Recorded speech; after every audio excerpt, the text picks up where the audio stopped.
Hello! We're excited to show you our native speech capabilities. Where you can direct a voice, create realistic dialogue, and so much more. And that is exactly what we are using this technology for today.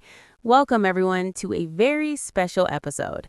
Today, we are diving deep into a topic that so many of you have been asking about: how to make learning English easier, more natural, and how to achieve what we like to call perfect communication.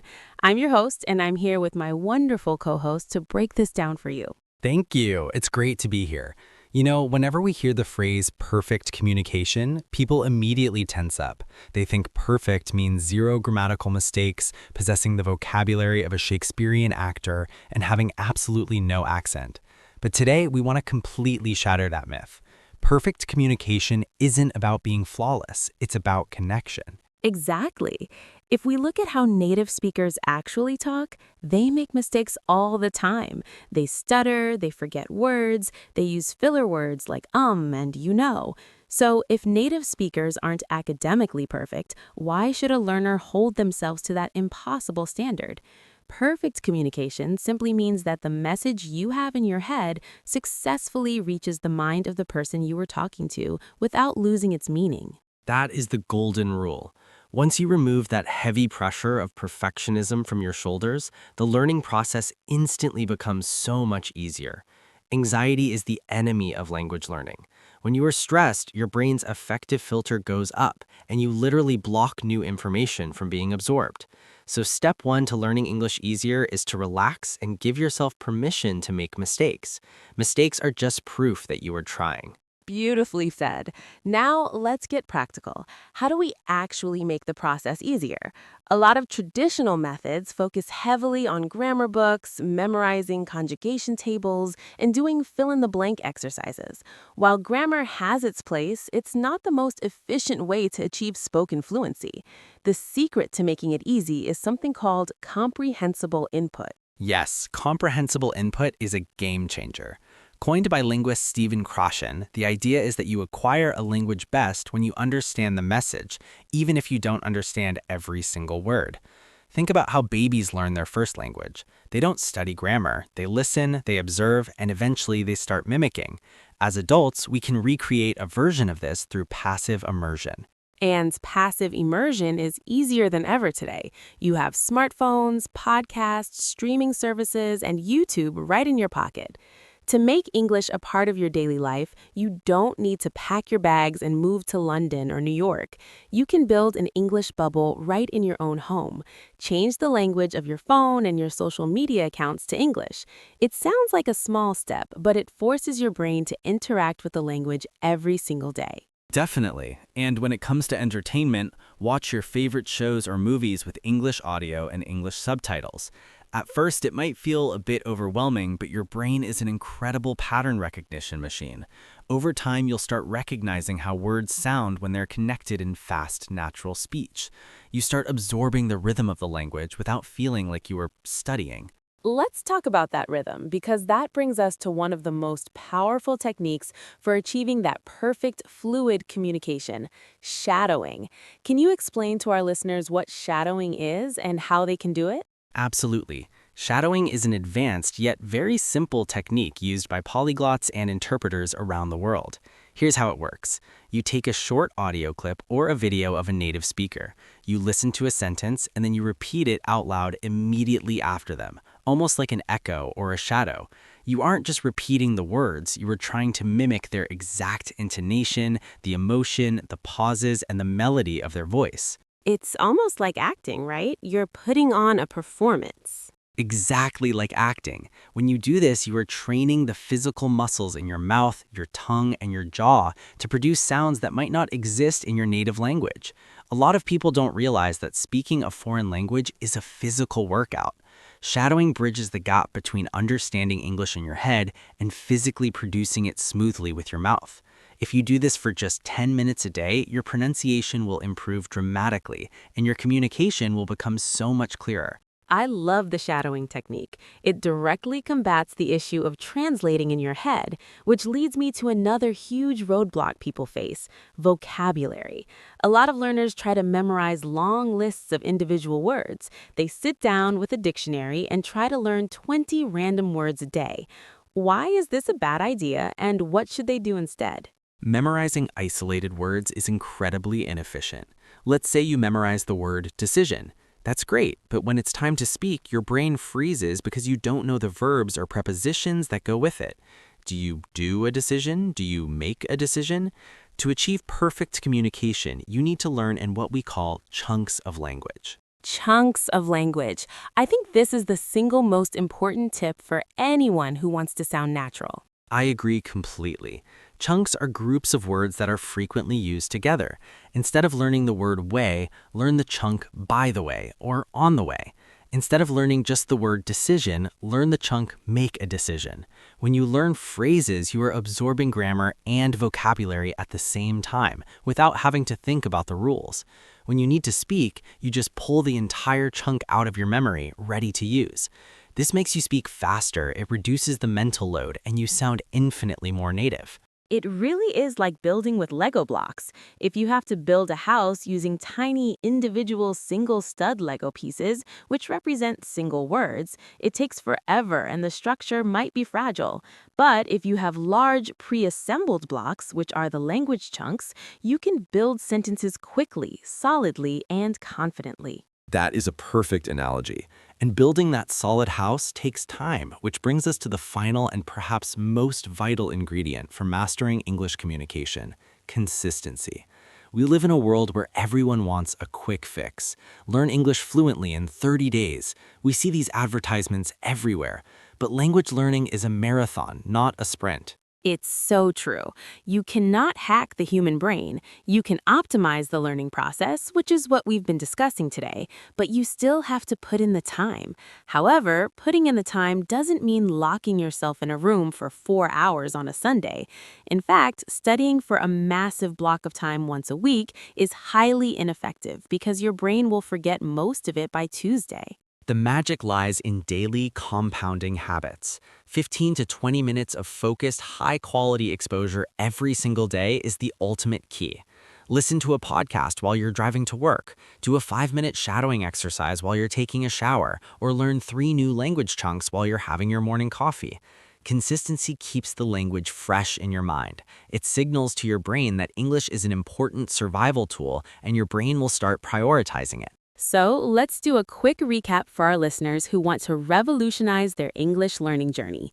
First, redefine perfect communication. It's about connection and clarity, not flawless grammar. Drop the fear of making mistakes. Second, immerse yourself through comprehensible input. Surround yourself with the language passively using technology and entertainment you actually enjoy. Third, practice actively using the shadowing technique to train your mouth muscles and improve your rhythm. Fourth, stop memorizing single words and start learning language chunks so you can build sentences faster and sound more natural. And finally, be consistent. Embrace the journey. Integrate the language into your daily micro habits and trust the process. If you apply these principles, we guarantee that learning English won't just become easier, it will become a genuinely enjoyable part of your life. And before you know it, you'll be communicating with people from all over the world with confidence and ease. That is the true power of learning a language. It opens doors, it connects cultures, and it transforms lives. What a fantastic note to end on. We hope this episode has inspired you to take a new approach to your English studies. Remember, every master was once a beginner, and every single day is a new opportunity to improve. Keep listening, keep practicing, and most importantly, keep speaking. Thank you so much for joining us today on this deep dive into language mastery. We'll be back next week with more tips, tricks, and discussions to help you reach your goals. Until then, have a wonderful week and happy learning. Bye, everyone. Take care. Let's talk about the biggest shock for any learner. You mean when they finally speak to a native speaker in real life? Exactly. You study the books, you feel ready, and then boom. It sounds like the native speaker is rapping at 100 miles per hour. It really does. People always ask, why do native speakers talk so fast? But here is the secret. They aren't actually speaking faster. Right, they are just connecting the words together. We call this connected speech, and it changes everything. It completely changes the shape of the words. Let's give them a classic example. If you read a textbook, it says, what are you going to do? But in real life, nobody says every single letter like a robot. Never. In real life, it sounds like, what you gonna do? What you gonna do? It goes from 6 distinct words to basically 3 sounds. And if your brain is only trained to hear textbook English, You will be completely lost in a real conversation. so how do we fix this? How do we train the ear? You have to study connected speech actively. It's not just about learning new vocabulary, it's learning how old vocabulary sounds in the wild. Exactly. Take the phrase want to. It becomes wanna. Got to becomes gotta, Let me becomes lemmy. and give me becomes gimme. It sounds like slang, but it's not. It's standard spoken English. Even business professionals talk like this in meetings. Absolutely. It's just the natural rhythm of the language. Let's look at consonant linking. This is another huge part of connected speech. This happens when one word ends in a consonant and the next starts with a vowel. Like the phrase, stop it. We don't say stop it, we link the P and the I. It sounds like one word, stop it. An apple becomes an apple. Take off becomes take off. Once you learn these rules, native speakers suddenly stop sounding so fast. It's like unlocking a secret code. Suddenly, you can hear every word. But to unlock that code, you need a specific practice routine. You can't just listen passively all the time. Passive listening is great for building familiarity. Like having a podcast playing while you do the dishes. Right, but active listening is where the real growth happens. Tell our listeners about the micro-listening technique. I love this technique. It takes only 5 minutes a day. And it will completely transform your listening skills. Here's what you do. Find a short YouTube video of a native speaker. A vlog, an interview, anything natural. Pick just 30 seconds of that video, no more than that. Play those 30 seconds without any subtitles. And try to write down exactly what you hear, word for word.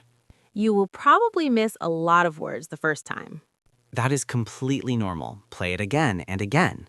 Listen to it 5 or 6 times until you can't catch anything new. Then, and only then, you turn on the English subtitles. This is the moment of truth. You compare your notes to the real text. You will instantly see the gaps in your hearing. You'll realize, oh, I missed the word it because it was linked to the word before. Or I didn't hear the ED at the end of that past tense verb. By doing this, you're manually calibrating your brain. You are teaching your brain to hear the invisible sounds of English. It's intense, but because it's only 30 seconds, it's highly effective. And it prevents you from feeling overwhelmed. Let's pivot a bit. We've talked about lots of techniques today. We've covered shadowing, internal monologue, and now micro-listening. A common question is, how do I fit all of this into my busy life? Time management is always the biggest excuse. People say, I work full-time, I have kids, I have no time to study.